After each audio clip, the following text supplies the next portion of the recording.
Welcome to the WhiteHackLab podcast. I'm Jason Smith, account executive here at WhiteHackLabs, and today's episode is how you and your organization can avoid being the victim of cybercrime. Our three industry experts will discuss changing mindsets about cybersecurity from thinking of investing in cyber prevention not as part of your security budget, but to be able to frame your mindset and your message to one of cyber prevention as an investment and a business decision. Our experts also talk about accountability within an organization, especially with C-level executives. We also go into investing in discovering all of your assets on your network, protecting those assets, and understanding the risk to those assets. Now, I've mentioned we have three industry experts. Let me introduce you. First, we have Scott Augenbaum. He's our very special guest and moderator of this podcast. He's got many years as a special agent in the cyber division of the FBI.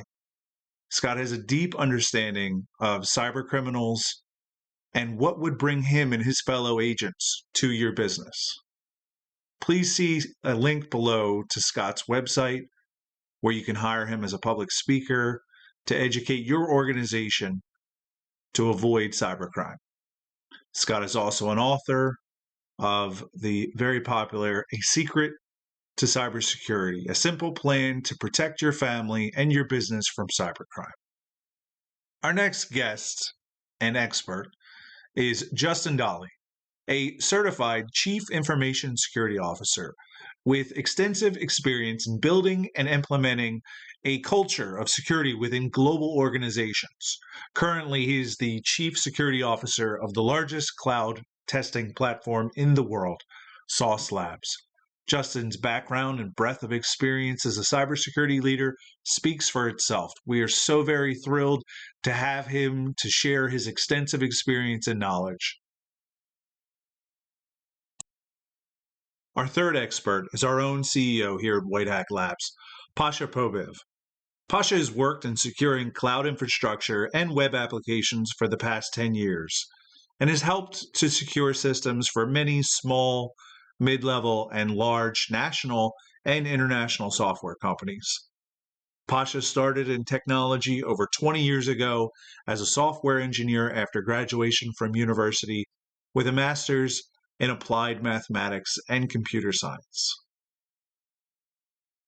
They will also talk about how to deal with modern threats and attack vectors and best practices to avoid those threats, the pros and cons of cloud-based platforms, the complexity of software and business logic that make the OWASP Top 10 an echo chamber through the past 10 years.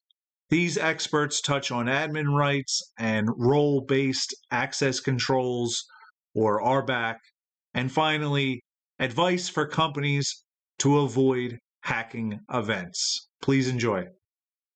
You know, Pasha, one of the things I want to ask you about here is, look, we had the CEO of SolarWinds was in front of Congress the other day, and it kind of reminded me of watching the Super Bowl with the Doritos commercial when we had them saying it wasn't me. Because what does he bring up over here? And what kind of message does this set? Because you're a CEO, you're involved in technology, and what does the CEO of SolarWinds say? FireEye didn't tell us, and it was the intern. You know, what does that say for a culture of an organization? I see so often that the executives are getting dragged in front of Congress. Congress is asking them questions, and I'm not satisfied with that. Well, what's your take from being a CEO and a technology leader for years? I think it's indicative of that the CEO doesn't take security of his company seriously. He's not looking for the root cause of the breach. He's not looking to fix it. He doesn't think it matters. Obviously, what matters for him and what matters for his shoulders is to continue producing the revenue. So in some cases, security aspect or risk aspect of in corporate America is overlooked. No, absolutely. And, I see a lot of familiar faces here and I've had these discussions with so many people that the information security people know how to lock it up. But Justin, how do we convince the C-suite to really start addressing these things? Well, yeah, it's an interesting question. So over the last, maybe 10 years, I've been a member of the C-suite. So it's only been in recent years that security leaders, that their voice gets to be heard at that level of the company. In many cases, the security voice is heard at lower levels of the company. It's sometimes as part of IT, and it's sometimes as part of engineering and so on. And so I suppose I've been fortunate to have access to be reporting to the CEO and have all of my peers with C's and their titles and so on, and be able to influence them in many ways. And I'm fortunate to have that opportunity. Many security professionals don't get that kind of access. I interact with our boards at all the companies I've been on. I interact with boards as well who are interested in the security message as well. So there's a level of importance that begins to bubble toward the top when you get that kind of an audience. The challenge is when you don't have that kind of an audience and you try and raise the alarm, that the message doesn't quite get to the right levels, or it's not delivered in such a way that they really understand the risk. That doesn't absolve the CEO of SolarWinds from taking responsibility for what occurred. I think that, to a certain extent, there's an element of plausible deniability where they say, well, I have somebody who's responsible for that and they didn't do their job. But I think more and more we've seen in recent years that boards and C-level executives are being held responsible for the security events that occur in their environments. I think in 2015, the Target breach that happened, if we can cast our minds back, that yes, that was 6 years ago. If we cast our minds back, the CIO at Target and the security leader were both relieved of their positions, and the CEO ultimately was relieved of their position at that company. I think that was the first time that we began to see that level of accountability, and I think that we need to see more of it. We can no longer ignore this. The cybersecurity risks are growing, and we just can't ignore that swelling tide. But we keep looking at it, and this is where the discussion gets interesting, because so many organizations that I deal with look at this as a cost, not as an investment. And when I sit here, I try to work on mindset to be able to create what I call the cyber secure mindset. So how do you take that and be able, we know how, because look, we're spending money, and the problem increases. So what does it mean when we spend money and the problem increases? It means we're not doing it right. And that's why we want to have this discussion, to focus on some of the things that I've seen, that you've seen, that everyone's seen, so we can kind of give these folks like a pretty good framework of what they should be doing. Yeah, I mean, clearly, if security is seen as a cost, and one of these challenges is around trying to describe it.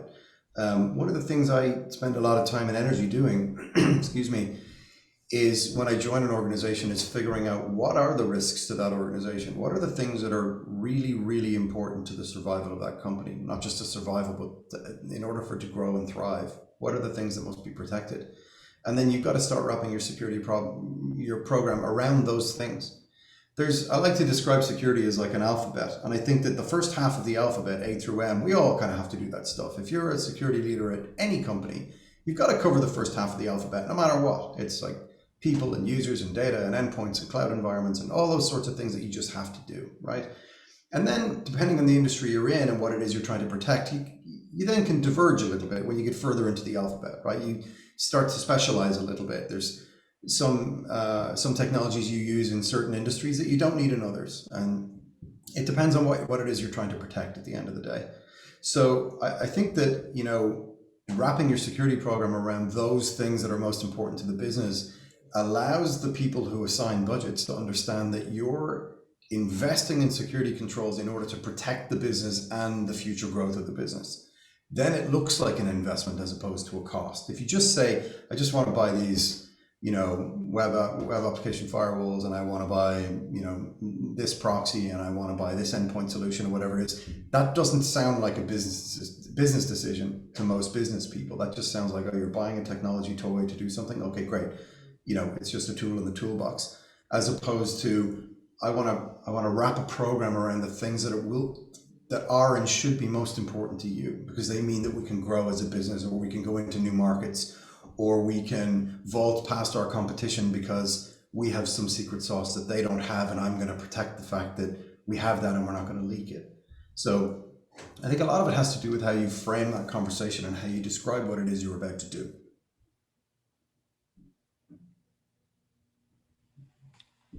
Agreed. And that becomes, the overall challenge.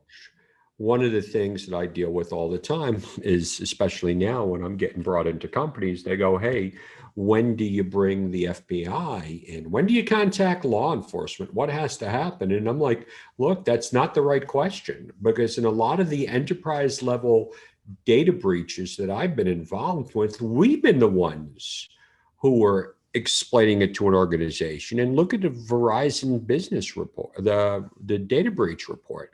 Almost 83% of data breaches are being brought by third parties. So when you think about that, if you've ever been through a data breach, it's the worst day in your world, because now you can't prepare. Because even if you have a good intrusion response plan, you have a good crisis response plan, you don't get to choose the plays. Now they're already made for you. And now you're thrown into the limelight. And some of the things that we wanted to talk about is, what kind of causes, what brings the FBI, what brings the intrusion response companies to your door to tell you that you have a problem? Yeah, I think there's a few scenarios in play there, right? Typically when companies reach out to law enforcement, it's because they're required to. Either there's a privacy legislation on the books, or depending on where you are in the world, there could be a data sovereignty, or some sort of a data protection law on the books that says that you must disclose, right? You've got to disclose in a certain time period. You're given a small time period to figure out what happened. But once you understand that something happened, you've got to reach out and disclose. Now, where there aren't laws in place that say that you have to disclose, then it gets to be interesting, right? It becomes more of a judgment call. There are very, very large companies, when they sign up to use your cloud product or to use your tool or whatever it is, they will send you their contract, their legal language with their security exhibit attached. And their security exhibit, I guarantee you, will tell you, if our data is affected in some way, you've got to tell us. So you've got contractual obligations as well, in some cases, to be able to disclose to other companies, for example. And it's probably a good idea to let law enforcement know if you're in that position, because they're going to find out anyway. So it does become, if there isn't a specific law governing whether you have to disclose, it does become a little bit of a judgment call. Yeah. And this is where, again, at companies where there isn't a security voice at the C level and at the board level and so on, most boards and most leadership teams at companies, even technology companies, don't know what to do with that decision. Don't know what to do. Like, what do you mean? We have to, should I call the FBI? What do you mean? What do you mean? That sounds scary, right? And so they haven't been down that road before. They don't know what to do with the information. There's likely a security person there, wherever they are in the hierarchy or wherever they are in the organization. There's likely somebody there saying, hey, listen, it would be a really good idea if we reach out to law enforcement, because they may be able to help us. And maybe we're not the only ones that are being attacked right now. And it will be useful to understand those sorts of things. And you could find those out through the community and through your own networks and so on. But sometimes it's useful to have a framework available, like the InfraGard framework that the FBI put in place 20 years ago now almost, is useful, right? And we've got all of these industry-specific groups where people are exchanging information and they're getting to know each other, and they're sharing, in a privileged manner, they're sharing information and all those sorts of things. Those things tend to be quite useful. But if you're a CEO and somebody from the security team comes in and says, hey, we're having a bad day and we're not quite sure what's happened yet, but we've got burglars in the basement and we're not quite sure what they've made out with yet, or we're not sure what's happening quite yet, and we think that it's a big good idea for us to reach out and get some help. Most CEOs don't know what to do with that information. Right. And so, Pasha, what are you seeing, in What are you seeing? What are you hearing about from your clients? Like, what are their pain points from the cyber? What keeps them awake at night?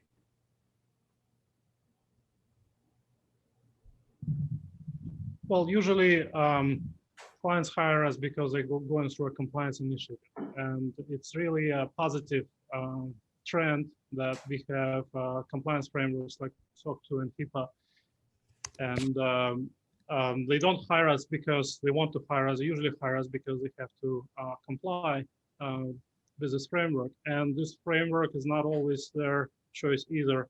It's usually a partnership with a bigger company or an integration that they have to do the compliance in order to do this integration and get more revenue. So when they hear about technical issues and bugs in their systems, it's never good news. But the fact that they've chosen to pursue the compliance, in some cases they choose by themselves, it's a very good indicator that risk concern is being raised to the C-level, as Justin mentioned. I think it's an interesting point you just made, Pasha, around. I think that compliance is a driver for sure for your organization, for your team to come in and carry out assessments in order to make sure that there's a baseline of security discipline within an organization. I think that a lot more testing should be occurring, a lot more third-party pen testing should be occurring in situations like you just mentioned in M&A. When you acquire an organization, you need to figure out what it is you just acquired and so on. But then there should be an ongoing discipline of getting, periodic pen tests done. Don't have to be quarterly, maybe twice a year, maybe once a year. It depends on your organization and your risk profile. But I think the idea of doing it over and over again is so that you can potentially learn more, but also validate what you think is true. I think pen tests are seen as like, oh, these scary guys are going to come in and they're going to look at my system and they're going to give me a list of things that are wrong with it. And that is true. The way I like to view pen tests, and I've done lots and lots and lots of them over the years, is I like to use pen tests to validate what I believe already to be true. There's no such thing as a system with no weakness, right? And so I would like to see, when I see a pen test report, something that perhaps I know might be weak, or an attack vector that I think might exist, but you might have to be highly sophisticated and highly motivated in order to be able to execute against that attack. But sometimes I just want to make sure that my assumptions are correct. And I like to be surprised in pen tests. It's not at all a scary thing, because I'd rather find out than somebody else find out, somebody else who's going to be wired differently than me. So I think we should kind of dispel this idea out there that having an external party come in and check your system is a bad thing. It's 100% a good thing. It's absolutely the right thing to do. And there's nothing but goodness that can come from it. All you have to do, having engaged a third party, is do something with the report that you're given.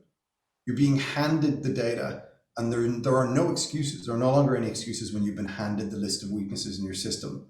Do something about it. You may not have to, completely resolve every single issue, but you should, based on risk and how complicated it might be and what other things you have to do in order to be able to achieve it, you've got to do the work. You've got to actually take action against those vulnerabilities, or you don't, when the SolarWinds thing happens, you don't get to say, well, I have somebody to do that for me and they didn't do it, right? You were told what was wrong with your system and you didn't take any action. That's not a great outcome. You might still comply with the compliance initiative that you're attempting to comply with. If you resolve, let's say they find 20 issues, you resolve one. Well, that shows that you have a mechanism in place to resolve a weakness in your system. But what about the other 19? If you get popped by those other 19 issues, you're still compliant with your compliance initiative, but you're having a really bad day because somebody from CNN is speaking to you, behind a camera with a microphone in your face. And so, it's becoming so much more important for us to be able to take this action and to be able to, execute against the data that we're handed around the weaknesses that are in our systems. It would make me very, very, very nervous if I hired a third party to come and assess something and for me to get a blank report. That would make me very nervous. And I would probably get a second opinion. And one of the frameworks that we see is that I always think about is the core critical controls. And that was one of the commonalities that a majority of the enterprise level victims really didn't go to. They weren't, they would go like this, okay, we're trying to be NIST, we're trying to do this. But when they don't know, and if we have a list and we can kind of walk through some of these findings that, or I would say that you would be able to see that time and time again, over and over, the victims didn't know what was on their network. So two of the most common ways that we would show up at an organization's door is we would either find out that there was traffic beaconing out of a network and it was going to a box that was controlled by a hostile party. People would always go, where's the information going to? And I'm like, well, it could be going to Nigeria. It could be going to Iran. It could be going to China. And I would end up saying, do you know what it is? Because we couldn't see what was leaving the network. All we were able to see was something leaving the network. So there was really no visibility. And that was one of the things that I always would go into and say, the organizations didn't have any idea on visibility into their network. They didn't know what was on their network. And that really kind of went into, the core critical controls. When we don't know, if we don't know what's on, and Pasha, if you don't know what's on your network, how can you protect what's on your network? You can't. You need to know the full inventory of your digital assets. And that's what compliance helps with as well. And then you can't patch them because you don't know what's on your network. I remember coming over to an organization, finding out that we knew that box ABC127 was right there. And we showed up and we met with the organization and they went like this, no, that's not on our network. Okay.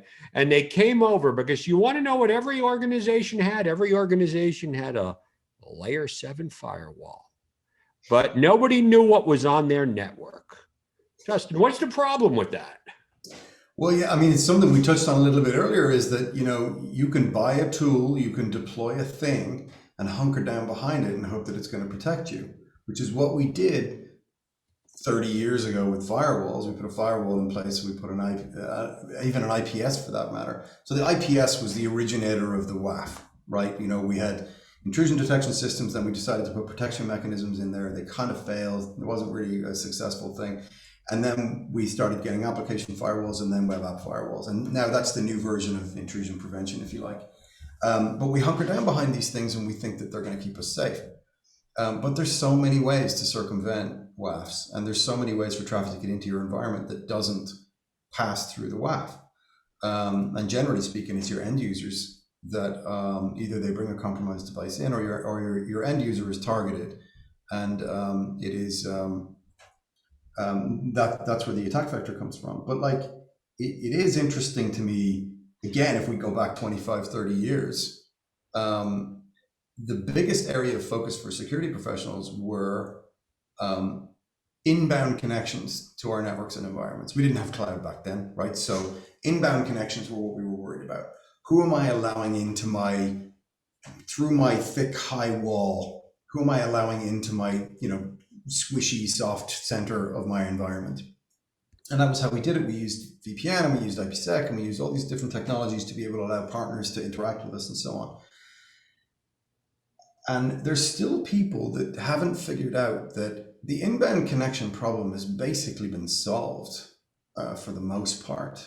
The problem is the outbound connection, is that if you're joining an organization, you should know about all of your outbound connections. What are the things that are leaving your network? How many encrypted channels leave your environment, either your corporate network or your cloud environments, or whatever it is? Do you know how many encrypted channels are leaving?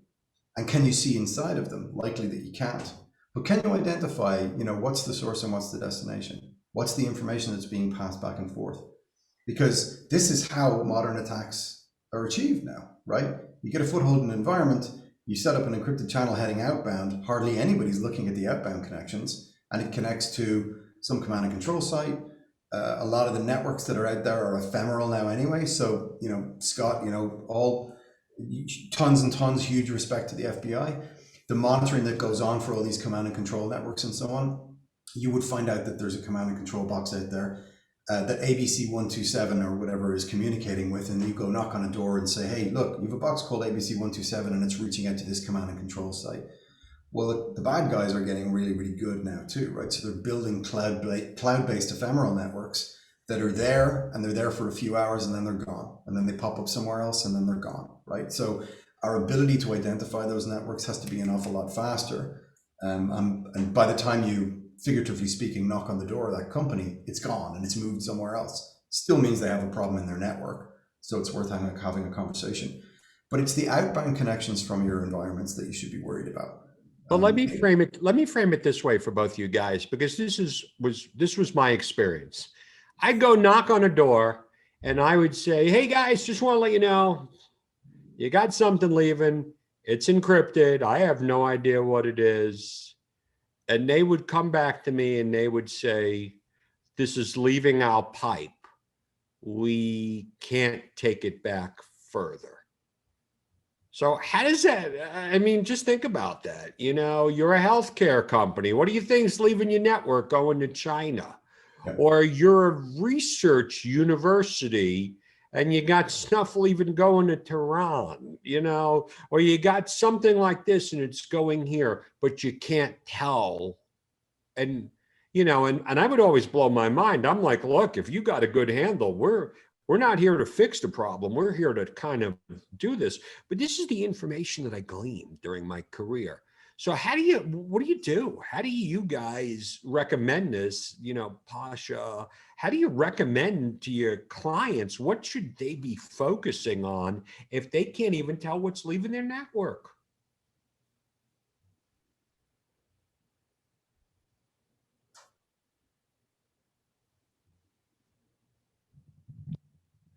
Visibility is a must for security. In order to be able to tell to any level of extent that your organization is secure, you have to have complete visibility. And what Scott is bringing up is unable to see or unable to prevent. Those are the things that the cause of Scott showing up on their door is usually people not being aware that something was going on and not being able to see either part of their network or part of the traffic. So that brings a big issue that visibility is important. And one of the things too, that's really causing a lot of problems in COVID-19 happens and throws all of us for a loop, because now we have to log in remotely. And according to the FBI, the complaints are up 400%. And why is that? Because now we no longer are storing our data in the perimeter. Where is our data being stored? It's being stored up in the cloud. It's being stored in different applications. And all of a sudden, what are we doing? We're transferring everything to the cloud, because we all know that if we put things in cloud-based applications, they're going to be safe. Did you guys kind of detect a little sarcasm on my side over here? Why don't we kind of focus a little about that what happens when we put our stuff in different applications, what I would like to call our nuclear, because every organization has intellectual property that I'd say is your nuclear football, your very important stuff that you can't do without. And now the business units are spinning it up and they're going, hey, we're just going to put it here because we need access to it. So that's what I'm seeing. That's a really big concern, because a lot of this is going on outside of the world of IT, and it's being spun up by the business units. And in the old days, we used to call it shadow IT. What do we call it today? Cloud-based applications. It's shadow everything, I think. So yeah, I mean, look, Scott, you're singing my song. One of the bigger challenges that we've had with the advent of SaaS products and cloud-based platforms and so on is that they're so easy to sign up for. They're so easy to integrate with. all you need is a credit card and a login ID, and then you provided some level of access, and it'll suck the data out into the cloud platform, and away you go. And so there's a variety of ways, depending on how large your organization is and how much control you have over it. There's lots of things that you can do to try and stem that tide, but the problem is real, and the way you describe it is accurate, because these apps and these SaaS products are typically deployed by the groups who want to use them. So for example, your HRIS system is deployed by an HR team, or your accounting system is deployed by your finance team, and your maybe camera and badging system is deployed by your facilities team. Now, I don't know about any of you, but I've been in technology my entire career, and I don't want any of those people deploying technology.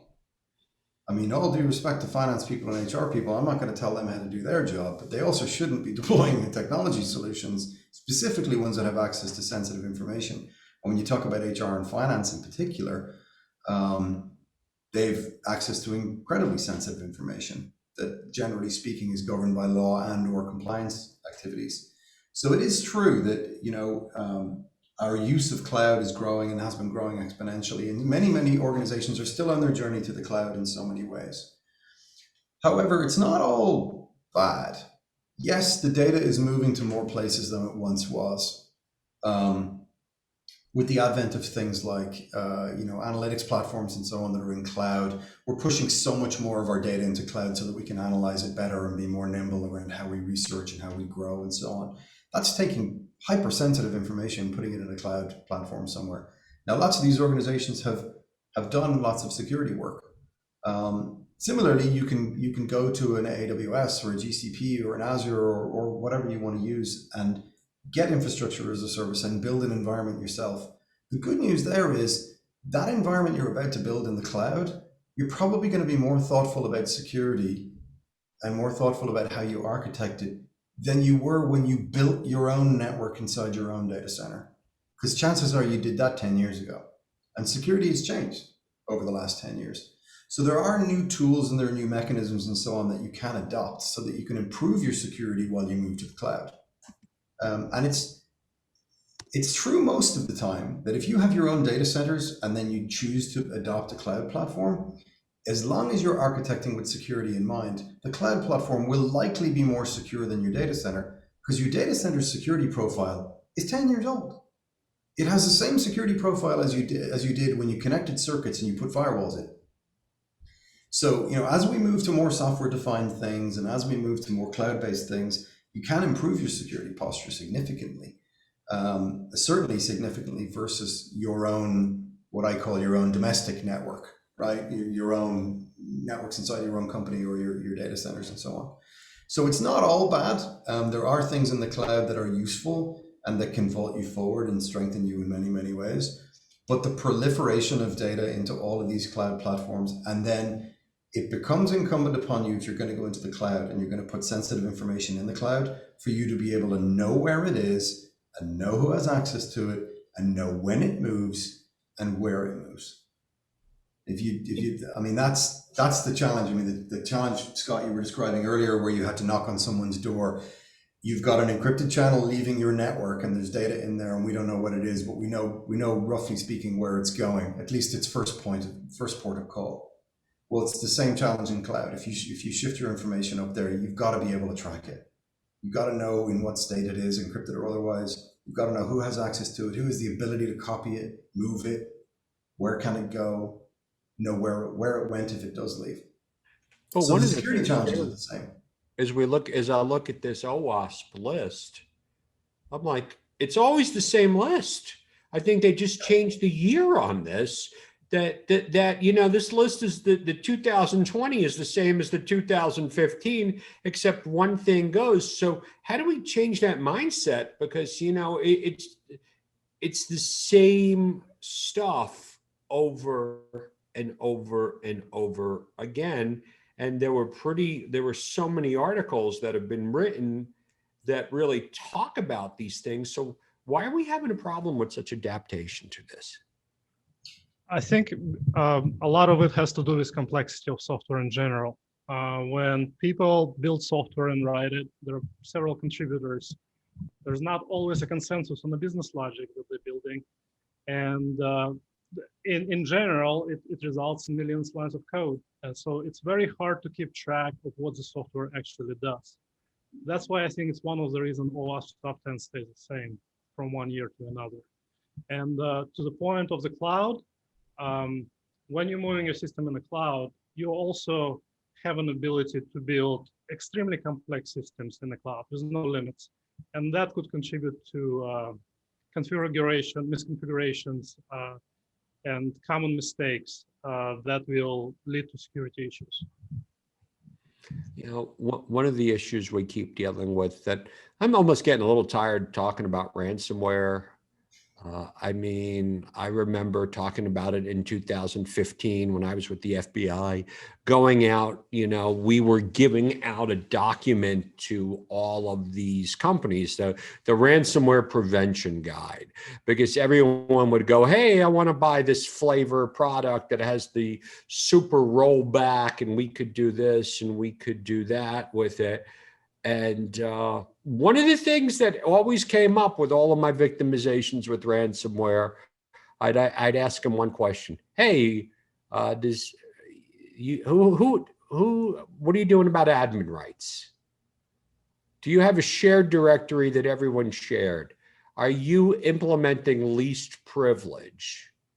And Pasha, Justin, what do you think was one of the major commonalities? What'd they all have? Everyone had admin rights. Flat networks. Yep. Yeah. Everybody had admin rights on their network. And that was really, you know, a big thing. So how do we discover that? You know, and Pasha, when you're going out and you're talking to companies and you're making these discoveries, how are you trying to change their behavior to try to raise that red flag to say, hey, we just did this on your network? Yes. I mean, are you finding this a lot? We find generous permissions a lot. So not many organizations follow least privilege principle to the book. And when it comes to cloud, specifically AWS and Google cloud platform, the permission system can be overly complex. So if you're working with the cloud and you need to grant a permission to somebody, you have to spend about 5 additional minutes of your time. And usually people just go with an admin because it's easier, faster, quicker to get the thing rolling and to eventually ship the software. So that's why these issues will continue reappearing. And we've come up with an exploit. We need to show people the actual risk, the actual proof of risk. We show them how would an attacker, external or internal, exploit this vulnerability to get further access to their software, to change their software, to change their systems, or to make them unavailable. Yeah, look, I think that's great info, Pasha. I think so from the CISO side of the world or from the security professional side of the world, it's in receipt of a report that says that we have generous permissions. By the way, Pasha, that's the nicest possible way you can describe this problem, is to say that permissions are generous. So I think, you know, implementing role-based access control, if it wasn't thought about in the beginning, is difficult. It's not easy, especially if that organization has grown to be quite large. So, you know, being able to put a framework in place and being able to put people in the right buckets inside of that framework and then applying the concept of least privilege is actually, relatively speaking, quite difficult. You know, places like DoD and government are quite good at it. It's one of the areas where government organizations are quite good at it because they're good at classifying data. And companies are not great at classifying data. Great. So that's whereby, you know, the generous permissions thing comes into place, right? Is that everyone gets a certain level of access, but if you haven't classified data and protected it appropriately, it's available to the regular user. Because you haven't applied any of these concepts and these basic security concepts to it. So I don't want to make it sound like RBAC is easy. You could just sort of come in and go, boom, and we're done and everyone's happy, right? There's a lot of analysis that needs to go through. It's generally speaking a multiple quarter program that involves, HR and finance and IT and security and all kinds of different groups. And then you're going to break some things when you implement it, right? So it's having to figure out how to triage and recover from the things that you're going to break. Again, moving to cloud platforms can make it easier, because if the cloud platform is new, you can design your authentication models and your IAM models and so on with RBAC in mind and with least privilege in mind, and then actually classify your data as you're migrating to cloud. So it's almost like a do-over. You get to do it again without having to physically rebuild everything that's in your environment. So it is, RBAC's not easy. It can be done, but it's one of those things that's that can be a challenge, certainly in organizations, and you know, when everyone's busy and the budgets aren't huge, it can be difficult to get off the ground sometimes. A couple of things that I've noticed, especially in a lot of the corporate situations. Okay, data classification, good luck. I mean, I just see it. It's hard, and everyone's like, "Hey, I just need to buy a good, DLP, and that's gonna solve all of my problem." But it just comes back to, first of all, we don't know what we need to attack to do that. You know, my greatest excuse that I've ever heard on the admin rights, this was from a pretty large company, was we have to give everyone administrative rights because we don't have the technical infrastructure to support when people need to add things. And I was just like, look, you should really just start drinking a lot, or make sure that you have your cyber liability insurance. And that was back in the day when cyber was cheap. A couple of years ago, I was telling everyone, go out and try to find an insurance carrier who will lock you in for a 10-year or 30-year rate, because they have no idea what they're doing. And I still say that. And I wonder why I never get asked to speak at more insurance conferences, because the insurance industry is not preventing, they're selling policies, they're not mitigating the risk. And to think that we're talking about, because if you look at the core critical controls, or even Google what the Australian Signal Defense calls the ACD8, if you're implementing these things, you're going to eliminate almost 90% of the risk within your organization. However, I don't find a lot of companies can get to that point on the maturity process. I find very, very few companies. When I was with the FBI, people used to go like, this is why we had a hard time attracting people to the FBI. I would have to go back to the office to check my email. Imagine that, how barbaric, you know, because the computer was designed to do something. I don't know if you guys remember. I think all of us who are a little older remember. Computers did one thing, and what were those things? They called it work. Remember? It was a work computer. And then we had the migration of the fact that this box that sat at our desk at the average healthcare organization stored sensitive financial information and was used to download movies and to have WeChat and to do TikTok and all these other things. So where do we start, guys? You know, for both of you, like, what's the bit of advice you give people? Because listen, I have the utmost respect for you guys. I work within my skill set. What's my skill set? 90% of the problems could be prevented if you think before you click, you know where your platforms are, you don't use the same password, you understand ransomware. I do it so simplistic, and I oversimplify that. I can get you so far over the edge. And for everyone who's here today, you're going to get a copy of my book. That's why we're not even talking about that. So I handle the easy stuff. My stuff is so easy and simple, even though it is complicated to change behavior. What piece of practical advice, I'm going to ask both of you, where does an organization start to go into that journey to get them mature to be safe? I like to think you can tattoo, I'm going to think before I click on my forehead, and that's enough for me, but that's not real, guys. You know, we need the tattoo on the back of the hand because you don't look at your forehead often enough. We're on Zoom all the time, so we see it. That's fair enough. So, I mean, this is somewhat, I'll pull Pasha into this answer as well, is that I think, look, the piece of advice would be figure out what you don't know, right? You know, hire a professional to come in and figure out, and we all know, security professionals, we all know where our areas of weakness might lie. We've a pretty good idea, right? If you've been in an organization for a little bit of time, you probably got a pretty good idea. Have a professional come in and take a look at it and tell you, either validate what you know to be true or what you think might be true, or to let you know maybe that it's more secure than you thought it was. Or most likely they'll tell you that, yep, your assumptions are correct and it's worse than you thought, right? Because with that data that comes from a third party, there's a level of importance that it comes with. If the individual security team finds a weakness and goes to an engineering team, for example, and says, we need to fix this on the platform because we found it. And I go, well, we found it. So like, it's not that big a deal. I mean, if someone out there in the public found it, then we would place a higher priority on it. So this is why we use third parties, right?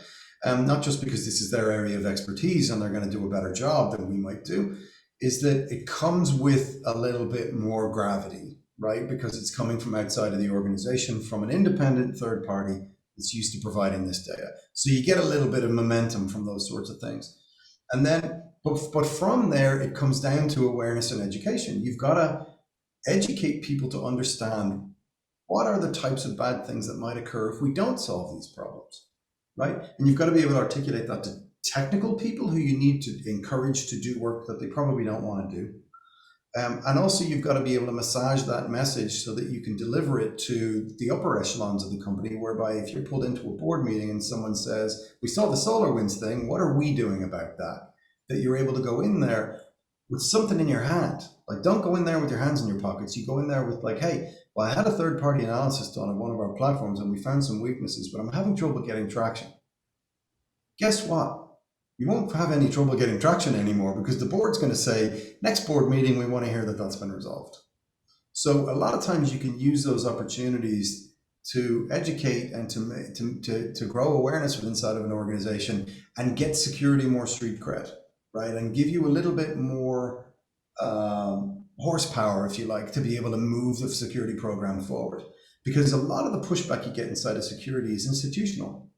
There's cultural pushback. We talked about RBAC earlier on, and can you take away admin access from people? But sometimes admin access is one of those things where engineers say, well, I'm brilliant and I want to be able to install whatever package I want on my machine, so I need admin rights. Well, okay, lots of those brilliant people install, vulnerable versions of software onto their machines because they just went, like SolarWinds, they just went and they grabbed it from a particular site, or their update manager grabbed it and it's a poison version of that tool, and suddenly it's installed on their machine, and guess what? It's ransomware. So some of this cultural pushback sometimes, but I think that it's valuable. It's valuable in getting some help, right? And I think things that come from outside of your organization come with an awful lot more gravity than sometimes things internally, although that seems counterintuitive, but it's actually true. We do have a question that just came in.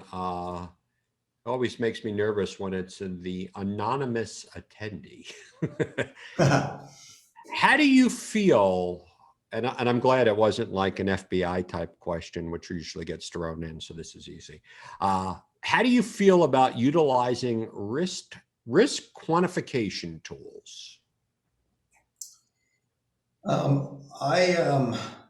Pasha, if you can answer, I'll cut to you in a minute. I've been in a position where I've had many people come to me from outside of my organization trying to tell me what my risk was.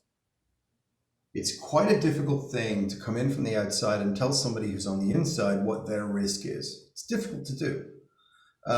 There's lots of organizations and lots of tools out there now that are scanning environments, looking for vulnerable pieces of software, or whether you support a decremented or a sunsetted version of a particular protocol or whatever in your network, and you start at 100 and your score comes down by a point or two depending on what weaknesses they find in your environment. And then they come to you and they say, hey, look, out of 100 you only scored 52, and we can send you a report, and if you fix these 15 things your score can grow to 65, and we're going to sell these scorecards to Fortune 500 companies who are interested in managing risk, but don't really want to pay for their own teams to manage the vendor risk. We're going to go to them and we're going to tell you what score you got. I think that's a very, very difficult business model, and it's a very difficult industry because there's no real baseline there. I don't really know what it takes to pass that test, because those companies who are doing the scanning and coming up with the score aren't overt about, they're not transparent about how they determine that score. And oh, by the way, there's 5 companies out there and they all do it differently. So the scoring thing is kind of an interesting, it's a conundrum, to be honest, because until we can figure out what the baseline standard looks like and what a pass looks like, it's difficult for any of these 5 or 10 companies, however many there are out there, it's difficult for them to be able to grow that industry and be able to execute against that business model, because it's forever going to be a moving target. And then the companies who are being scored are going to get more and more frustrated because they don't know what a pass looks like. They don't know where the goalposts are, so they can't actually score. And so look, there's probably a business there, and I'm sure that these companies are probably making money at this point. But I think that apportioning risk, certainly in a granular way, and telling people what their score is, that's a very, very, very difficult thing to do. Because you can't know all the context. You can't know all of the elements that should be in place. There's lots of assumptions you can make around risk based on a scanning and technology, but those assumptions are not always true. Yeah, I agree with Justin. There are many scoring systems out there. Private companies come up with their own scoring systems, but the scoring system is only as good as the context and the method of test that's being used. You know, there are some companies that get A's on security scorecard, but when the penetration test comes in, they get a D. I think one of the good things would be, and I think that NIST framework made a good leap ahead of developing a standard that would be common for everybody, that at least the majority could follow. Even if the context is different, at least the scoring system would be the same. We follow the common scoring, common vulnerability scoring system in our tests. And whenever there is a new standard or something that's more universal, more common, we will always go with the biggest and more universal method of scoring, because we need to effectively communicate the risk measure to the company and to their stakeholders, to their partners. And we cannot do it effectively if we always use either our own proprietary system and not describing the context of the tests that we did in full detail. So, and to the question that Scott answered previously, how do you guide the company to a better security posture? It all depends. It all depends what is the size of the company, what kind of digital products they have, their policy, their security policy, and the security controls will entirely depend on the things like the size, complexity. Is there a software type of company or not? What kind of, you know, how slow or how quick a certain process should be. So, you know, answers to the questions are depending on many factors. So it's not easy to give without a proper assessment. You know, we've been kind of jumping around. We're on the top of the hour, but one of the things, you know, I want to do is see if anyone here has any questions to throw out, because we're you know, these aren't easy questions to solve. These are things that we've been doing and we've been dealing with for years. And that's why it's important to have these discussions.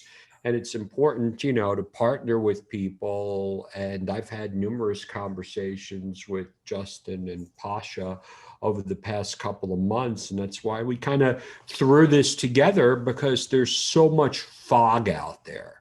There's so much information being thrown out. Like, what do I do? Where do I buy? And everyone is sitting over here trying to come out, and they're trying to provide you with that magic bullet and that magic solution. And if you cover this side, you're not doing this. If you're doing this, you're not doing that.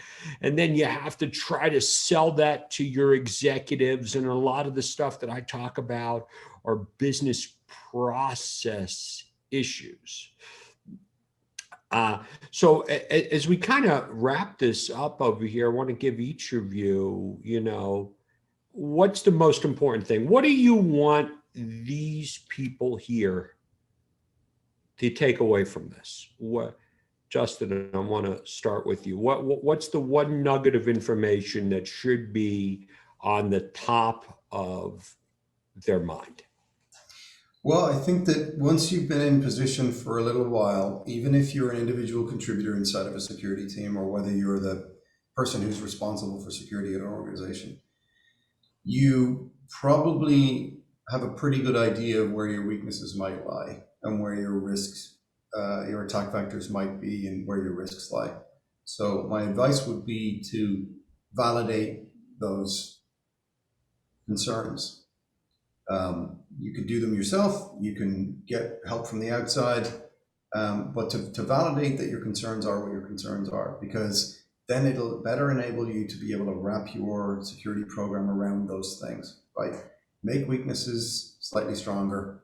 There's no 100%, but I think having visibility, to go back to an earlier conversation, an earlier slide, if you don't know what's there, you can't protect it. If you don't know what's going on in your environment, you don't know what's going on. So what the data that's leaving, do you know that data is leaving? If so, do you know where it's going and who has control of it and in what state it is? If you don't have those pieces of telemetry to be able to inform your security strategy and frankly your daily operations, it's a very, very difficult proposition. So I would encourage everyone to validate your assumptions, and then when presented with that data, actually do something with it. I know, having done this for many, many, many years, of so many organizations that spent money and got third parties and had them do pen tests, and the pen test sat on the shelf, and the same company came back the second year and they did the very same pen test, and the report was exactly the same, the dates were just different. And so I think that you've got to take action against these things. And again, from a report that's coming from the outside, from a reputable firm that's talented, professionals, there's strength in that. You can move the ball with that kind of an artifact in your hand, and you can drive people to make changes. And so, in security, sometimes it's a slog, and any help you can get can be incredibly valuable. Great answer. And Pasha, last word. Well, other than hiring us, the other advice I would give is if you're building something, you're looking to attract customers, shipping product, and grow revenue, try to think about the features that you're building from a risk perspective, or invite somebody into your team who will see things from the risk, exclusively from the risk perspective, because getting more revenue, getting more customers, solving problems, it's all great, it's all amazing, but there needs to be an assessment. If you don't want to be the next SolarWinds, there needs to be an independent assessment of risk. Somebody on your team or external entity, whichever you like, but somebody has to give you that perspective. And ladies and gentlemen, Justin and Pasha, they're the real deal. I mean, I've been communicating, we've been talking, I learned a lot from these guys. I'm glad they're on these types of talks to handle the technical questions and that type of stuff. And Jason, I'll leave it to you. Thank you so much, Scott. And thank you all for joining. Please follow us on LinkedIn for actionable information. You can also go to our website at WhiteHackLabs.com. Email me personally at jason@WhiteHackLabs.com. And be safe out there. Be well. Thank you again.